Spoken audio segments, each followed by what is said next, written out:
Ya está.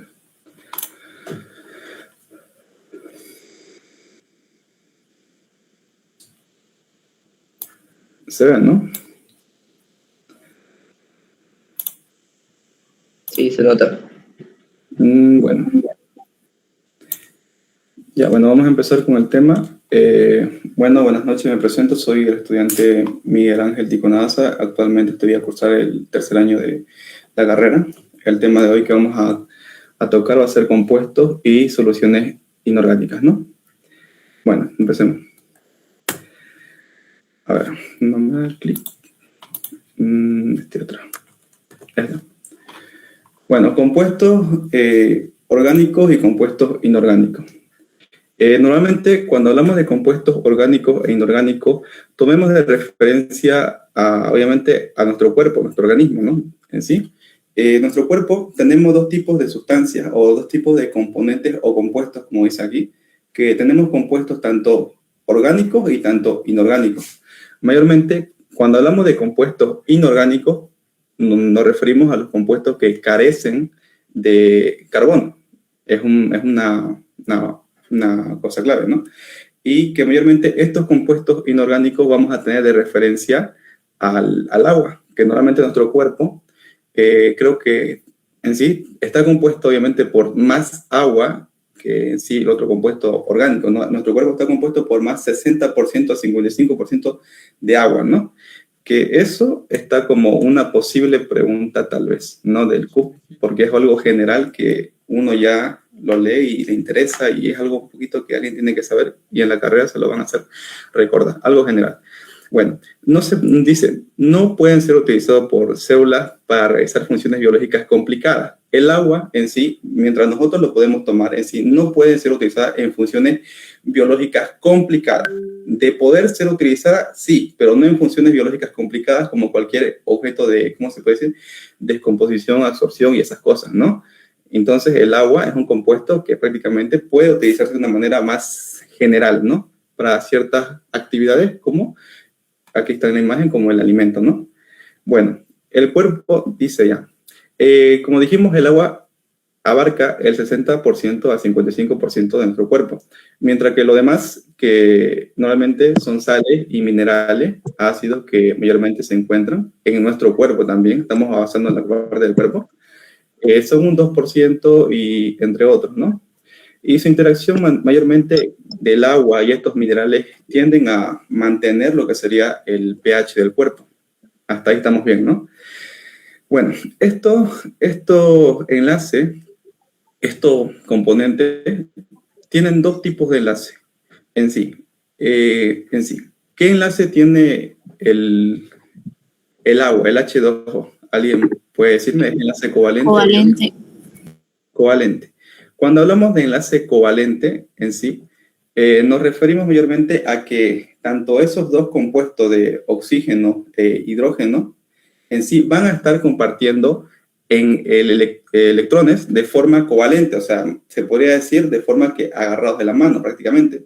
Pero cuando hablamos de enlaces iónicos en sí, hablamos que mayormente uno va a dar lo que sería el electrón a otro componente que lo necesita, ¿no? O sea, prácticamente lo cede, lo lanza, si podría decir así, en sí. Pero ambos, tanto enlace covalente y enlace iónico, comparten una característica común. Ambos tienden en sí a tener una polaridad. ¿Qué quiere decir? Que van a tener un lado positivo y un lado negativo. A ver si aquí no me deja, a ver. Un ejemplo, claro. A ver, ya, bueno, a ver un ejemplo. A ver, enlace iónico. El enlace iónico, cuando hablamos de enlace iónico, pues vamos a hablar o vamos a recordar más que todo la parte de la sal, digamos. La sal es un ejemplo de enlace iónico, ¿ok? Y es un enlace, se podría decir, un poco débil, se podría decir así, ¿no? Mientras que el enlace covalente es un poco más fuerte. Bueno, ¿qué es un enlace iónico? Pongamos de cuenta aquí, a ver. Tenemos aquí, a ver, a dos personas, a ver, como ya lo decimos, estoy tomando el ejemplo. Ya, a ver. Ponele que la primera persona acá va a tener 2 electrones, ¿sí? Y esta persona acá solamente va a tener 1, ¿no? O sea, un electrón. Entonces, el enlace iónico nos dice que prácticamente la persona 1 va a ceder o va a dar otro electrón prácticamente. O sea, lo va a dar y aquí va a haber en total 2, ¿no? Convirtiendo a este compuesto, compuesto negativo, porque mientras menos electrones haya, más negativo se vuelve, y mientras más electrones haya, si no me equivoco, es más positivo. En sí, uno de los dos va a ser más negativo y positivo. Este se va a convertir en negativo y este va a estar más positivo. En sí, eso es el enlace iónico prácticamente, y hablamos de que mayormente en este tipo de enlace va a haber un lado un lado positivo y un lado negativo. Este es el lado positivo y este es el lado negativo. Ambos son polares, ¿no? O sea, es un enlace polar. O sea, estamos en sí descartando esta teoría, ¿no? De que prácticamente es eso, es lo mismo, o sea, lo lanza. Ahora, ¿qué es el enlace covalente? Vamos a tirar el mismo ejemplo. Este es iónico, ¿ok? Prácticamente lo cede, se lo da porque lo necesita, y el otro se vuelve más positivo, el otro más negativo. Obviamente los dos conviven, ¿no? Prácticamente conviven, pero un poco más lejano. Pero ¿qué es el enlace covalente? Y es el que más ustedes conocen por el enlace del agua, el H2O, ¿no? Entonces, aquí, pónganlo a este ejemplo, prácticamente. A ver, aquí tenemos una persona en sí que tiene un electrón aquí y otro electrón aquí, ¿no? Y aquí tenemos la otra persona que solamente va a tener uno, va a tener este lado, prácticamente, ¿no? Eso en sí. Entonces, ¿qué es lo que pasa en el enlace covalente? Prácticamente. En sí, la persona 1 va a prestarle o va a cederle en sí en esta ocasión el mismo electrón prácticamente. Ambos van a ir agarrados de la mano prácticamente del mismo electrón. Ambos están compartiendo el mismo electrón, pero se podría decir, como dice, agarrados de la mano. Eso es un enlace covalente, que van a estar unidos prácticamente, interactuando con el mismo electrón.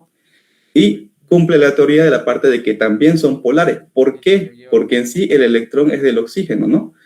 Y este lado va a ser más positivo, obviamente, y este lado va a ser más negativo en esta ocasión, ¿no?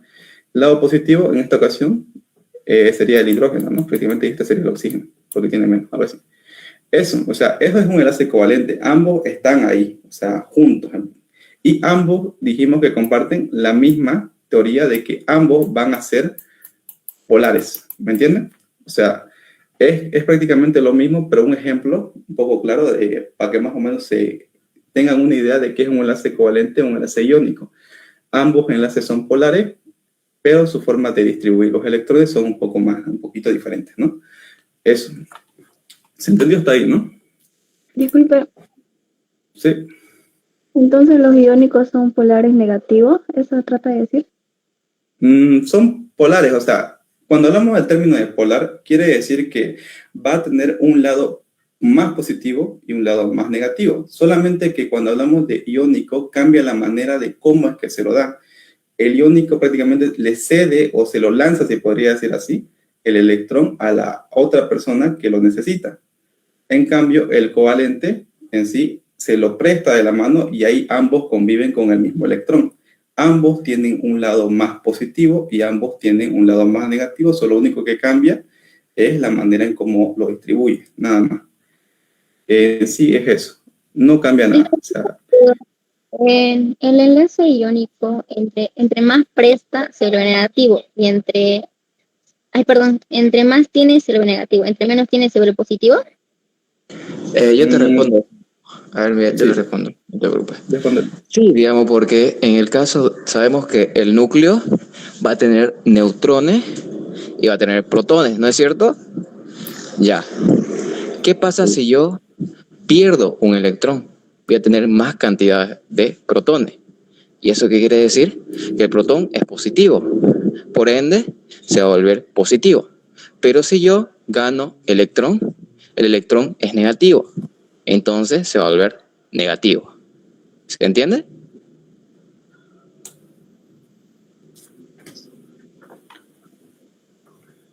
¿Se logró entender?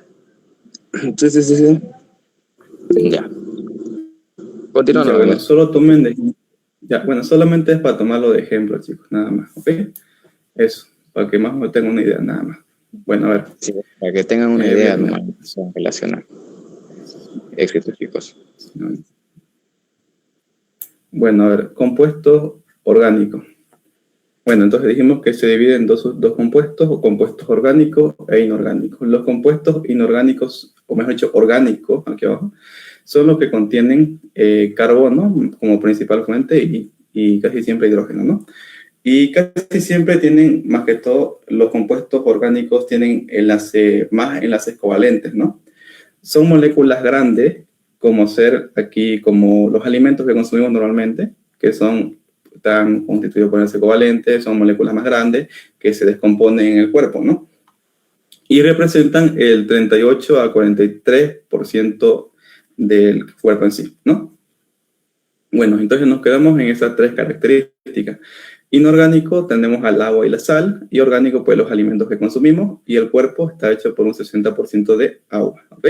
Hasta ahí estamos bien, ¿no? Y enlace, ¿qué enlace tenía el agua y la sal? Covalente. Covalente. Ya, el agua es covalente y la sal en sí es iónico, ¿ok? La sal es enlace iónico. Ambos tienen la polaridad. ¿Ok? Nada más. A ver. Sí. Bueno, a ver. Ya. Bueno, el agua como disolvente universal. Ahora vamos abarcando un poco más la parte del agua. Esto es como una pregunta, si me equivoco, o sea, ¿es el disolvente universal agua prácticamente? Creo que eso fue una pregunta regalada, ¿no? Bueno, ya.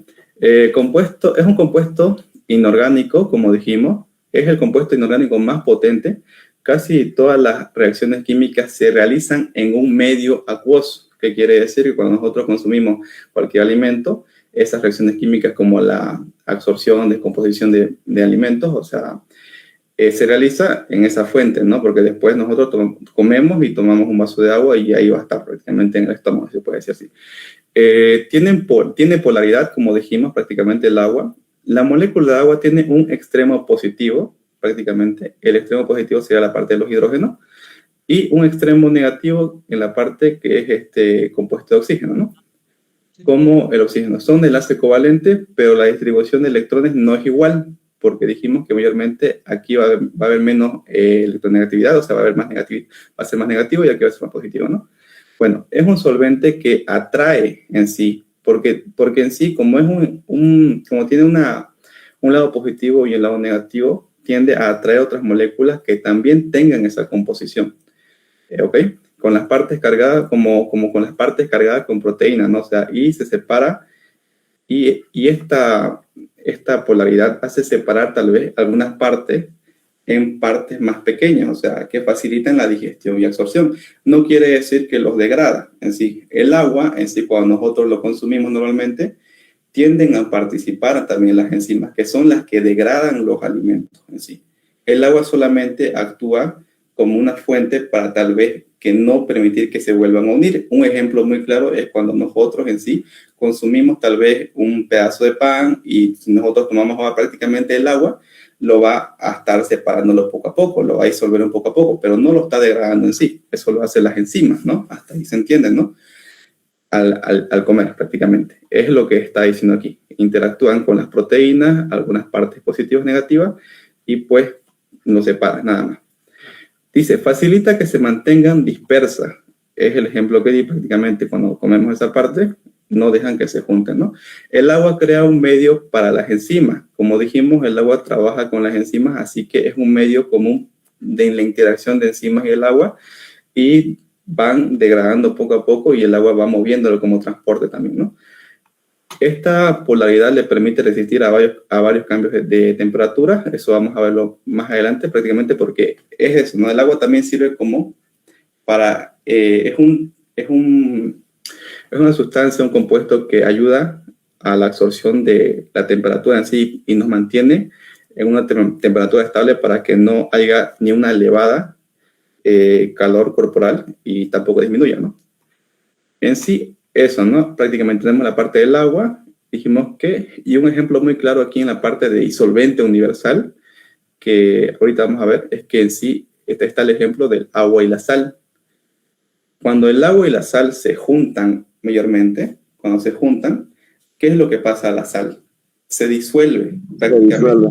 Claro, se disuelve y prácticamente no se ve. O sea, ya prácticamente se disolvió por todo el agua. Y es eso el ejemplo del disolvente universal. A eso quiere llegar prácticamente, a estas partículas que prácticamente tienen casi la misma, como se dice, la polaridad, el mismo tipo casi de enlace, es lo que sucede prácticamente. Es el ejemplo más claro de disolvente universal. A ver. Ahora, ¿qué es un solvente o qué es un disolvente? Prácticamente es lo mismo. En una solución, una sustancia denominada solvente en sí, el solvente es el agua, disuelve a otra sustancia denominada soluto. Mayormente, como el agua está unido por enlace covalente, le es más fácil llegar a varios iones, ¿no? ¿Por qué le es más fácil? Porque recordemos que el oxígeno prácticamente está un poco más libre y como es negativo, tiende a atraer otras partículas, otros electrones positivos, ¿no? Y así le es más fácil rodear al soluto o tal vez separarlo, ¿no? En sí. Eso, recordemos que el solvente es el agua y el soluto es la sal, ¿no? Y la solución, pues ya sería todo el proceso que está sucediendo aquí. Los solutos con cargas o enlaces polares, mayormente. Esto es creo que esto sí entra como algo importante. Los solutos con carga o enlaces polares, ¿ok? Como lo es la sal, son hidrófilos, así como la sal y el azúcar. ¿Por qué? ¿Qué quiere decir hidrófilo? Que tienen afinidad con el agua o se disuelven fácilmente con el agua. Los que contienen enlaces covalentes no polares, ojo, con enlaces covalentes no polares, son hidrófobas, como las grasas y aceites que se disuelven en agua, prácticamente, ¿no? En ese mismo, ¿no? La parte. El agua es un medio ideal para reacciones metabólicas y también disuelve los productos y desechos como en la forma de orina. Así como ayuda a las reacciones metabólicas, ojo, ayuda, ¿no? Y también convalece en la parte de los desechos, ¿no? ¿Sí? Ya, eso, ¿no? Recordemos los dos términos que son hidrófilo y hidrófobas, ¿no? Mayormente, ¿qué compuestos son hidrófilos y qué compuestos son hidrófobas? Creo que es lo más importante en sí. Son conceptos básicos que puede ser preguntas sencillamente, como regalado. Ahora, agua. En reacciones químicas, ¿qué sucede el agua en las reacciones químicas? El agua, dice, participa como un producto que varía en reacciones como por ejemplo la digestión, que el agua ayuda a descomponer algunas moléculas más grandes, más pequeñas. Ahí está el ejemplo de cuando nosotros comemos almidón o el pan en sí, lo ayuda, es la palabra que ayuda a descomponer las cosas más grandes a más pequeñas, ¿no? Estos procesos, finalmente, esta reacción se llama hidrólisis. ¿Qué se llama? El proceso de descomposición de moléculas más grandes a más pequeñas, bueno, separación, mejor dicho, es hidrólisis prácticamente. Eso, ¿no? La parte de aflojar o separar cualquier compuesto, no dejar unirlos, ¿no? Este proceso hidrolítico permite la absorción de los nutrientes en sí, o facilita, mejor dicho, la parte de la absorción de estos mismos nutrientes. Así es más fácil que las enzimas pues en sí puedan descomponer lo que sería la parte de los alimentos, ¿no? En cambio, cuando dos moléculas de agua se unen para formar una molécula, cuando dos moléculas se unen para formar una molécula, por ejemplo, en sí, tenemos algo llamado lo que sería la síntesis por deshidratación. La síntesis por deshidratación sería todo lo contrario a la hidrólisis. La síntesis por deshidratación en sí es la formación tal vez de dos compuestos de aminoácidos a lo que sería a formar tal vez una proteína que el cuerpo necesite. Ahora, en todo esto en resumen, cuando nosotros consumimos un alimento en sí, el cuerpo lo va a descomponer, ¿verdad? Lo va a hidrolizar, va a hacer hidrólisis para poder, con ayuda de las enzimas, separarlo y que se distribuya por el cuerpo. Pero, ¿qué es lo que pasa cuando en sí el cuerpo necesita otra vez proteína, necesita otra sustancia? El cuerpo forma también proteínas, ¿no? Para diferentes partes del cuerpo. Entonces, ahí, a través de las partículas que se separaron, vuelven, o sea, a unirse otra vez y forman lo que sería una molécula, o sea, de proteína, y A esto se le llama la parte de síntesis por deshidratación y condensación, prácticamente. Es su contra. ¿Qué es hidrólisis y qué es síntesis por deshidratación? Prácticamente es lo mismo, liberando lo que sea la molécula de agua, ¿no? Y eso, más que todo. Ahora, el agua tiene propiedades térmicas. El agua, aquí ni para explicar mucho, sabemos que el agua en sí tiene una capacidad térmica de absorber el calor, ayuda a mantener la homeostasis de la temperatura. ¿Cómo lo mantiene? Pues, o sea, mediante el sudor. Nosotros hacemos ejercicio y normalmente el cuerpo tiende a sudar para mantener un equilibrio en sí que no sea tan caliente en sí, ¿no? El agua requiere una cantidad de calor para cambiar a gaseosa. O sea, quiere decir que prácticamente el agua difícilmente va a evaporarse en sí, pero eso ya en sustancia en parte más clave, ¿no? Algo importante, normalmente un ejemplo muy claro, que lo único que tienen que saber es que el agua obviamente es térmico, es térmico del cuerpo, es que el agua normalmente dice que absorbe la energía térmica. ¿Qué quiere decir? Cuando nosotros hacemos ejercicio, normalmente nuestro cuerpo va a estar caliente prácticamente. Nuestro cuerpo va a estar caliente y en sí, ¿qué es lo que hacemos nosotros? Pues tomar agua. Y nosotros cuando tomamos agua, nosotros prácticamente sentimos como poco a poco se va aliviando la parte del calor térmico que tenemos por dentro, ¿verdad? Entonces, ahí tenemos la propiedad térmica del agua, que prácticamente cuando va ingresando el agua por el organismo, va absorbiendo la temperatura o el calor corporal, si se puede decir así. Y va, tal vez, mejorando un poco la homeostasis de la temperatura. Bueno, eso es una característica. El agua como lubricante. En sí, nuestro cuerpo necesita el agua para ciertas partes de nuestra misma. Prácticamente, como dijimos, es el 60% del cuerpo, pero va a necesitar partes que también ocupan agua, que si se pierden en sí, pues prácticamente le va a dificultar un poco algunas cosas, ¿no? Es importante para la parte de las viscosidades como el moco, la cavidad peritoneal, las articulaciones que son muy importantes, ¿no? Y las secreciones acuosas que humedecen los alimentos. O sea, prácticamente cuando vos comes un alimento y solamente tomas prácticamente agua, al intestino o al cuerpo le va a ser un poquito más difícil tal vez poder digerirlo o pasar por todo el intestino, ¿no? Prácticamente porque el agua ayuda a lo que sería el aparato digestivo para su transitoria, ¿no? Para que puedan llegar a lo que sea la parte del colon y poder salir, ¿no? Y eso, agua como lubricante es un ejemplo.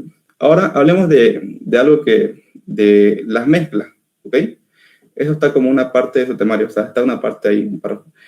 Soluciones, ¿qué es una mezcla? La mezcla en sí no va a abarcar un compuesto químico, no va a haber una composición química, sino va a ser una combinación de elementos combinados, no unidos por enlaces químicos, sino unidos de forma física, si se puede decir. Como por ejemplo, el aire está unido, no está unido, sino está compuesto por aire, oxígeno, dióxido de carbono, entre otros, ¿no? Y tenemos tres mezclas líquidas comunes que podemos pillar y tenemos que diferenciar. Tenemos la solución, tenemos el coloide y tenemos la suspensión, ¿ok? Ahorita vamos a ver. Bueno, tres mezclas. La solución, cuando nosotros hablamos de solución, hablamos de cualquier soluto que se disuelve completamente a lo que sería el solvente. Dijimos que el solvente es el agua y el soluto, pues, tomamos de ejemplo la sal. Y las partículas no se ven porque prácticamente el soluto, que es la sal, es una partícula muy pequeña, prácticamente porque no se pueden ver fácilmente, o sea cuando se disuelve, ¿ok? Y estas no se van a acumular en el fondo. Ahora, ¿qué es un coloide? Estamos hablando de las mezclas. ¿Qué es un coloide? Es una mezcla en donde las partículas son más grandes, pero no lo suficiente como para tal vez disolverse en el suelo o caerse en el suelo, o en sí tan pequeñas como para subir arriba, ¿no? Prácticamente se mantienen en el medio. Y estas mismas pues tienden, no se acumulan en el fondo y tenemos de ejemplo a la gelatina o la leche. Por ejemplo, la leche, un ejemplo muy claro, la leche. ¿Qué es lo que pasa cuando nosotros en sí tomamos un vaso de agua y le echamos leche en polvo? Nosotros lo batimos, ¿no? Lo batimos normalmente y esa leche ya está mezclada prácticamente. Y aquí nos dice que las partículas no son lo suficientemente grandes como para caerse al suelo y no son lo suficientemente pequeñas como para tal vez subir arriba. Estas se van a mantener ahí prácticamente. Vos ya existe tu vaso de leche prácticamente y lo dejas ahí, no va a pasar nada. Prácticamente va a estar ya disuelta con el agua y se va a mantener ahí prácticamente siempre, ¿no? Y el mismo ejemplo de la gelatina, ¿no? Bueno, entonces no se acumula en el fondo y una suspensión en sí es una mezcla, dice, heterogénea prácticamente de diferentes compuestos que en las partículas son lo suficientemente grandes. Aquí ya las suspensiones utilizan partículas grandes como para tal vez, dice, sedimentarse en el tiempo, con el tiempo hacia abajo, ¿no? Es un ejemplo muy claro, está en la parte, ustedes lo van a ver más adentro, cuando entran a la carrera, prácticamente está el ejemplo del hematocrito, si no me equivoco, donde prácticamente las plaquetas en sí tienden a caer, ¿no? Prácticamente hasta abajo, o sea, se le saca la sangre, pero si se lo deja ahí un tiempo, van a ver cómo poco a poco en sí se van a ir disolviendo tal vez las plaquetas, si se puede decir así. Y prácticamente sucede eso, no sé qué, mayormente como son partículas más grandes que el solvente, van a caerse con el tiempo. O sea, es eso. Entonces, a ver, repasando, las soluciones tienen lo que sería partículas pequeñas. Los coloides tienen partículas medianas, o sea, ¿qué quiere decir? Que no se va a caer ni a bajar. Y la suspensión tiene partículas grandes, y como tienen partículas grandes, van a tender a caerse poco a poco con el tiempo hacia abajo de la superficie. Hasta ahí se entendió las mezclas, ¿no? O sea, o alguna duda con las mezclas. Porque en sí, esto sí puede ser una pregunta, no está difícil, pero sí puede ser una pregunta sencilla, no hay mucha complicación. ¿Se entendió la parte de coloide, solución y suspensión? Sí. Ya, bueno, eso sería la parte de mezcla, solución, ¿no? Ya, bueno, empecemos con lo más complicado tal vez de su parte, ¿no? Del PDF. Bueno, acidosis, bases y sales inorgánicos. Cuando hablamos de acidosis, normalmente pues, podemos tomar de referencia a sustancias que nosotros comemos diariamente, como por ejemplo, no comemos diariamente, pero el limón o la naranja, que son compuestos ácidos, y bases, pues no hay ejemplo claro, pues está como el compuesto de bicarbonato de sodio, si me equivoco, así, en sí, ¿no? Y sales inorgánicas. Bueno, ¿qué es lo que pasa? Cuando se disuelven el ácido, o mejor dicho, las bases, cuando se disuelven en agua, que seguimos con ese ejemplo porque es casi clave, estas se disuelven tanto en iones y cationes, ¿no? Que mayormente se separan. Bueno, eso es un ejemplo, prácticamente. Ahora, ¿qué es un ácido? ¿Qué es una base? Un ácido en sí es una sustancia que se va a disociar en iones de hidrógeno. Ojo, no es lo mismo. A ver, el hidrógeno es un compuesto, pero cuando ese hidrógeno mismo se descompone aún más, sale lo que serían los iones de hidrógeno, ¿ok? En sí, tómenlo así de simplificado, solamente eso. El ion de hidrógeno no es lo mismo que el hidrógeno. El hidrógeno es más grande, digamos, y el ion de hidrógeno es como su partícula más descompuesta. Es como que si, como si el oxígeno y el hidrógeno se hayan separado, digamos, prácticamente, y liberan lo que sería, se convierte en partículas de ion de hidrógeno. Este ion de hidrógeno va a ser positivo y en sí es el principal que prácticamente puede llegar a formar lo que sería la acidosis. O sea, es eso. ¿Okay? Y como el ácido hidrogenión también llamado, el ion de hidrógeno también llamado hidrogenión, es un protón con carga positiva. El ácido es también llamado dador de protones. Como el hidrogenión o ion de hidrógeno es protón carga positiva, en sí el ácido es llamado dador protones. Hasta ahí estamos bien, ¿no? En sí. Ya, bueno, a ver. Ahora la base. La base va a eliminar el ion hidrógeno, porque la base es su contrario, o sea, prácticamente va a encargarse de que el ácido no suba mucho, prácticamente. Entonces, la base va a ser como el que va a tratar de eliminar el hidrogeno, y esta va a ser llamada como el aceptor de protones, porque prácticamente el hidrógeno es el protón, y el ácido lo está cediendo, lo está dando prácticamente, y la base lo va a recibir, ¿para qué? Para eliminarlo a través de la orina, a través de cualquier otra composición. Entonces es llamado el aceptor de protones. Se disocia entre esta base, se disocia en lo que sería un hidróxido, ¿no? Un ion de hidróxido, prácticamente, y cation. En sí, son compuestos en que se va a disociar.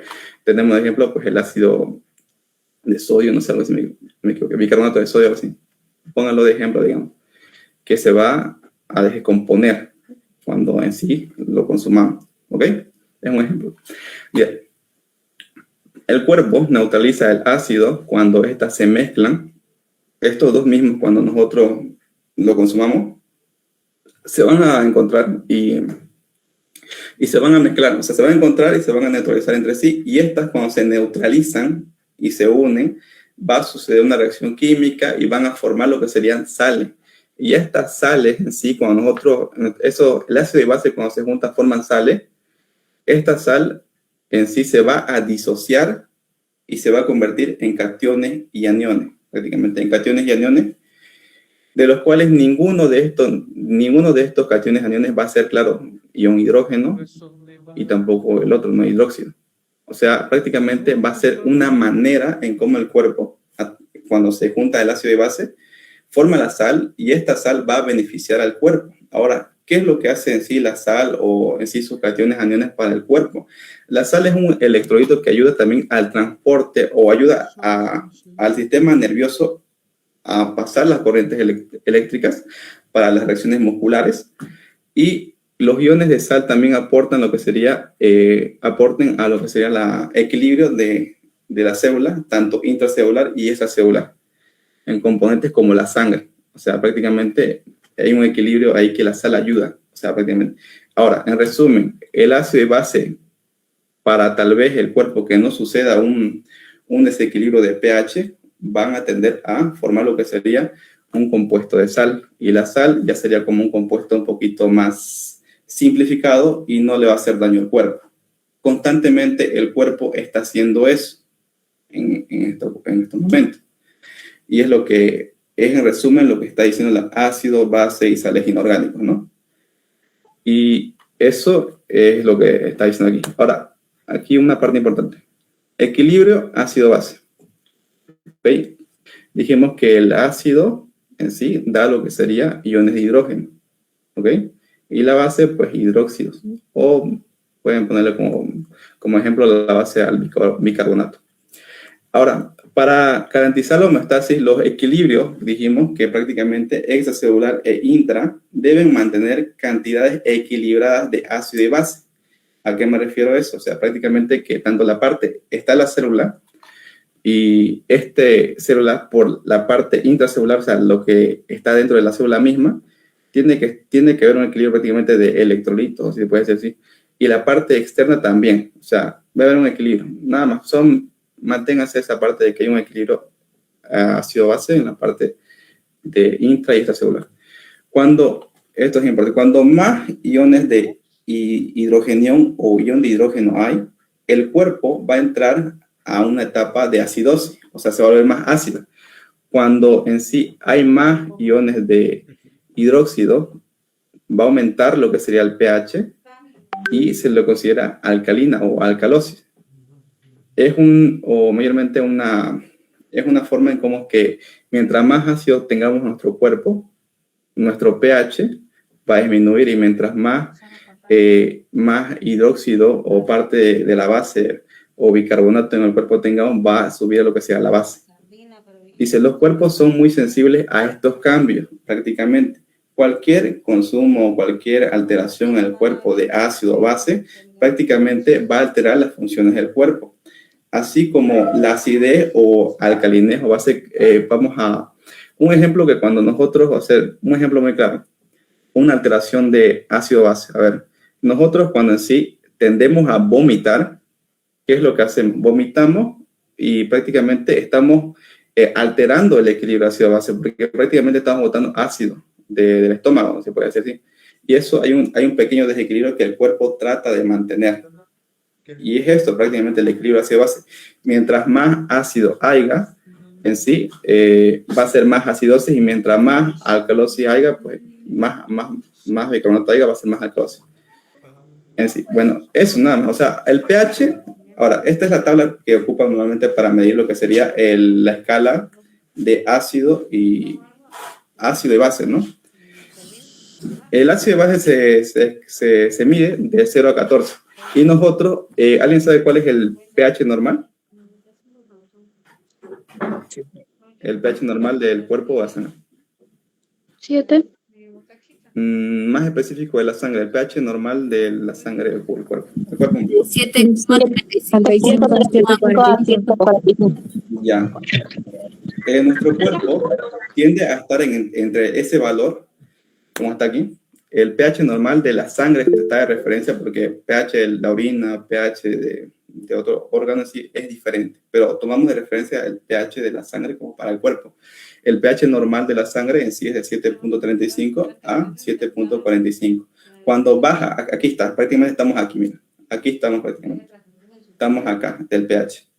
Cuando en sí baja de 7.35, se le dice acidosis. Cuando aumenta de 7.45, se lo llama pues alcalosis prácticamente, porque está aumentando la parte de la base. Hasta ahí se entendió, ¿no? La parte, no hay mucho más que decir aquí, solamente los compuestos que está como referencia. Ahí tenemos como referencia la parte del ácido gástrico, que tiene un pH de 1 punto cuánto, no sé cuánto. El limón, que tiene un pH de 2, o sea, son compuestos de referencia.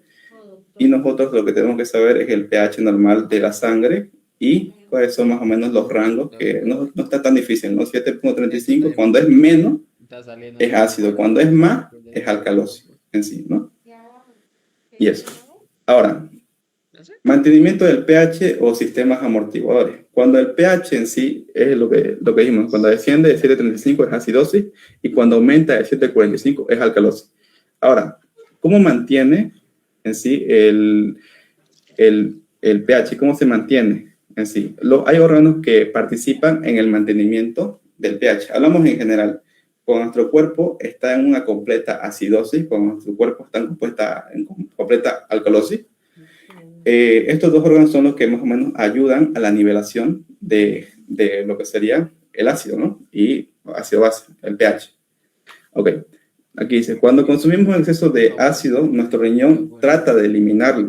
O sea, nuestro riñón también lo compensa eliminándolo a través de ¿qué? De la orina. El cuerpo normalmente al consumir alimentos, o mayormente cuando consumimos alimentos ácidos, tienden a subir pues la acidosis, ¿no? Normalmente, gracias a órganos, mayormente, a órganos conocidos como el sistema amortiguador buffer, que eso lo van a escuchar entrando hasta en la carrera y va a ser uno de los temas tal vez un poquito complicaditos que van a pelear, pero se lo explico tranquilo, o sea, más sencillo.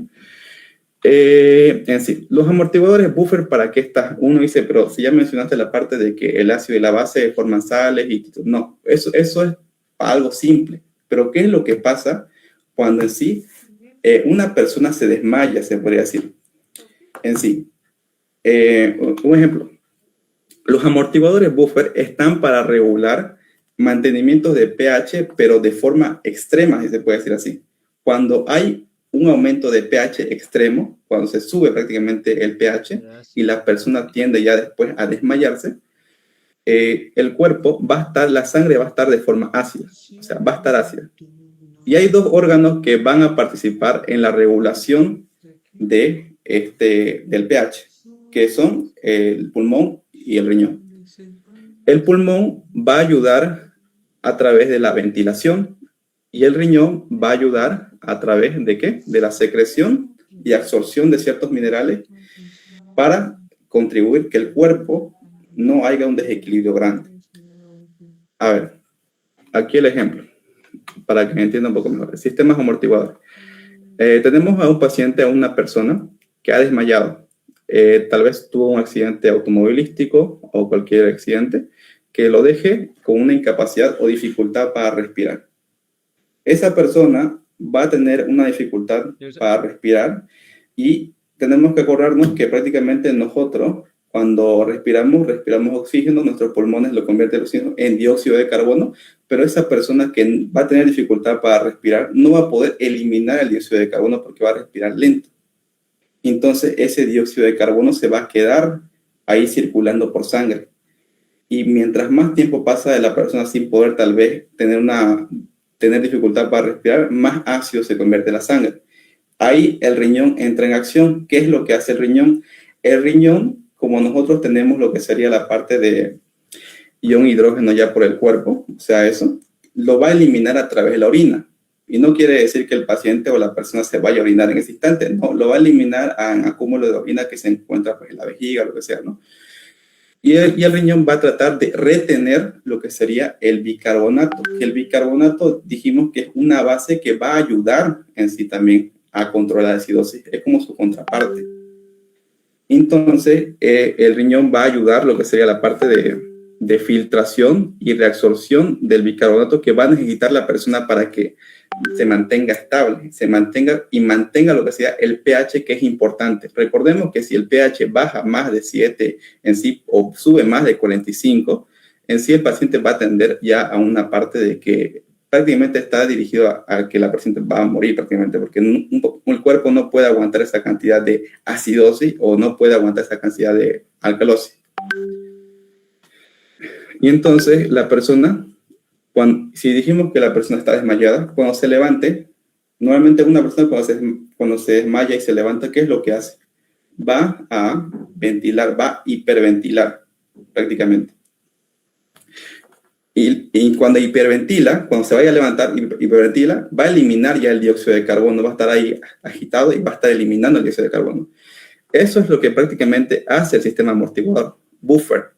En resumen, es eso, es la ayuda, es un sistema un poquito más avanzado, más grave, se puede decir, que el cuerpo utiliza en ocasiones extremos para poder nivelar lo que sería la parte del equilibrio con el pH, ¿no? Ya, toda esta acidez o alcalinez se equilibra a través del riñón, eliminando a través de ¿qué? La orina, y los pulmones, eliminando la acidez a través de la hiperventilación, va a hiperventilar. El sistema más conocido, que es el que hemos estado tratando de explicar, es el ácido carbónico y bicarbonato, prácticamente. Ácido carbónico, cuando nosotros lo botamos. Bicarbonato, en los riñones, la forma metabólica, para poder mantener la acidosis. Ambos se complementan. Y eso prácticamente sería todo. O sea, ¿alguna duda de esta parte del sistema amortiguador? No le van a preguntar prácticamente mucho nada de esto, pero es como una referencia nada más. Es una referencia nada más, para que tengan idea, nada más. Y está en su tema, obviamente. Lo único que yo tal vez memorizaría sería esto de aquí, nada más. Sistema ácido carbónico y bicarbonato, que es el que prácticamente resume esto. Y eso, parte de su examen. Y Miguel, que sale la portada. Y aquí estoy yo, 8. Y aquí está Jonathan Camacho. Sale la portada, dice. ¿Y alguna duda tienen? Así va a ser su examen, prácticamente van a estar sentados ahí con la computadora cada uno, van a estar estresados, no miran a sus compañeros, no les conviene mirar. O sea, no se confundan. Miren, netamente confíen en su conocimiento y mucho éxito, chicos. ¿Alguna duda? ¿Consulta? ¿Alguna duda? ¿Puedes explicar sobre el ácido y la base? Es que no lo entendí muy bien. Ya, ¿O vos se lo vas a explicar bien? si querés, pues a ver. Sí, lo entendiste mejor. A ver, Sobre la base, estoy diciendo sobre el ácido y...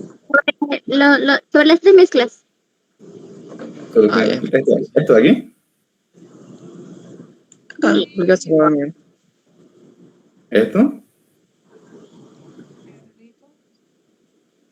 Eso dice, parece. Ya, bueno. Sí, ese fue. Ya, esto es como algo general, que dijimos que puede estar como examen, pregunta tal vez, porque es algo sencillo, ¿ok? Ya, tenemos 3 tipos de mezclas, o sea, las mezclas que normalmente vamos a encontrar va a ser solución, coloide o de suspensión. Estas mezclas no van a ser una mezcla química, sino va a ser una mezcla que, como estamos viendo, va a ser de forma física, porque prácticamente vamos a estar poniéndolo, o sea, vamos a estar poniendo esas partículas, y son físicas, no hay ninguna reacción química ni nada. Entonces, hay 3 tipos de mezcla: solución, coloide o suspensión. La solución, hablamos que mayormente tenemos de ejemplo al agua y la sal. Solamente memorizarte o recordarte de eso. ¿Qué es lo que pasa con el agua y la sal? Dijimos que la sal es una partícula pequeña que nosotros cuando se disuelve, ¿qué es lo que pasa? Se disuelve completamente, y aquí está, y las partículas no se van a ver. Y otra característica de la solución, estamos de la solución, es que no van, esas partículas de azúcar, cuando vos lo batís bien, y esas partículas de sal, no van a llegar al fondo del vaso, ¿ok? Eso es una solución. En resumen, solución son partículas pequeñas, y como son pequeñas, vos te vas a acordar, van a estar por ahí prácticamente mezclados, y no se van a, como se dice, ir al fondo, nada más. Ahora, ¿qué es un coloide? Un coloide es una partícula mediana, o sea, estamos viendo por parte, es mediana. Y como es mediana, no es lo suficientemente grande como para poder caerse, porque si es grande, se va a caer al suelo, obviamente, se va a disolver debajo del agua. Pero como es mediana, va a tender a estar ahí, al medio del vaso, si se puede decir así. Un ejemplo muy claro, como dijimos, es la parte de cuando nosotros tenemos un vaso de agua y mezclamos lo que sería leche en polvo, lo mezclamos bien, prácticamente no, aquí en unas horas no lo vas a ver que en sí abajo va a estar leche en polvo y arriba el agua, ¿no? Va a estar sigue mezclado ahí prácticamente. Y eso, o sea, coloide es una partícula mediana que no se va a acumular en el fondo. Tanto solución y coloide no se acumulan en el fondo, van a estar ahí dispersadas en el líquido, ¿ok? Y dice, es una mezcla que donde las partículas son más grandes, son medianas, mejor dicho, pero no lo suficiente como para diseminarse. ¿Okay? Una suspensión, que aparte uno puede decir suspensión, que prácticamente es algo que se suspende, sí, pero no, aquí una suspensión es una mezcla entre dos sustancias heterogéneas, como dicen, ¿no? Que mayormente aquí lo más clave que tienes que saber es que la suspensión, la partícula va a ser grande, prácticamente va a ser más grande que una solución, más grande.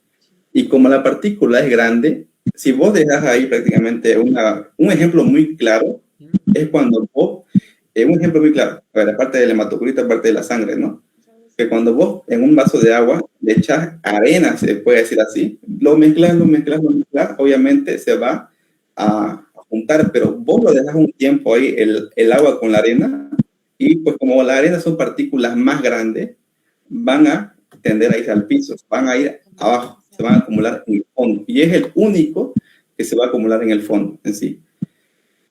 Y eso sería la parte de solución, coloides y suspensión. O sea, hay algo más que no entiendan aquí, o sea, no solamente memorícense el ejemplo, más que todo diría, por eso lo puse aquí, que se pueden acordar del ejemplo y de ahí recién pueden darse una idea más o menos, porque lo van a leer ustedes el examen y tienen que tener una base más o menos de qué puede ser, o sea, y qué mejor base que tener un ejemplo para poder descartar, porque en el examen va a ser puro descarte.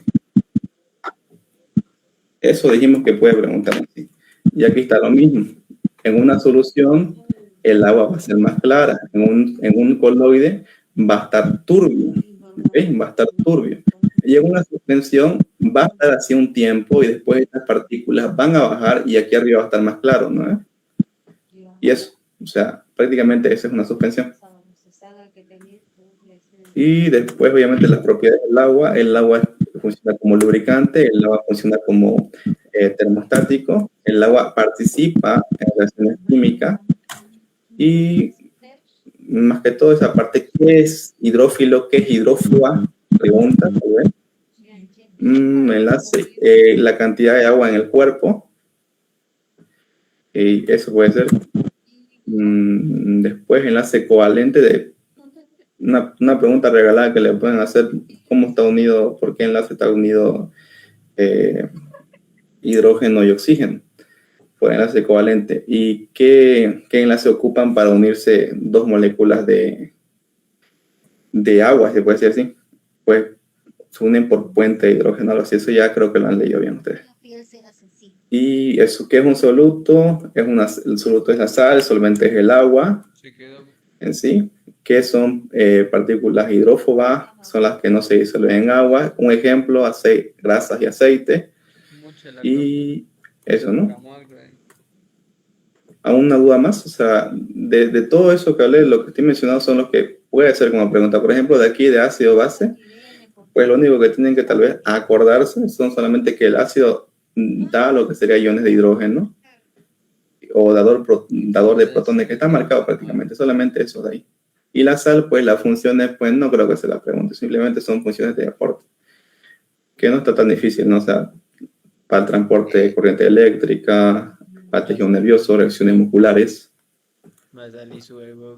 y eso, ¿no? Equilibrio ácido-base, aquí importante saber el pH en sí. ¿Qué es lo que pasa cuando hay más hidrogenio? Se vuelve acidosis. ¿Qué es lo que pasa cuando hay más hidróxido o bicarbonato? Se vuelve más alcalosis. La sangre.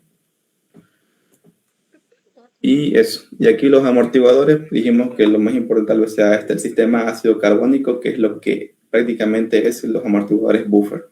O sea, es eso.